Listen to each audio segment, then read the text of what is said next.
ধরেছি তোমার, মানব না কোনো বাধার, শুনবো না না কারো কথা, মন্দ বলুক সমাজ।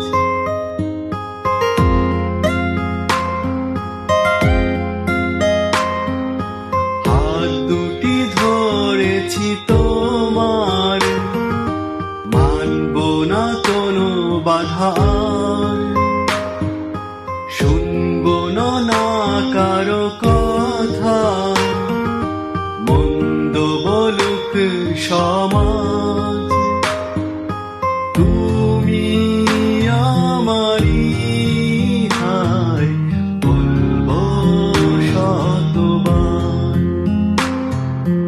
ও আমার বন্ধু গো, চিরসাথী পথ চলার, তোমারই জন্য করেছি আমি মঞ্জিল ভালোবাসা।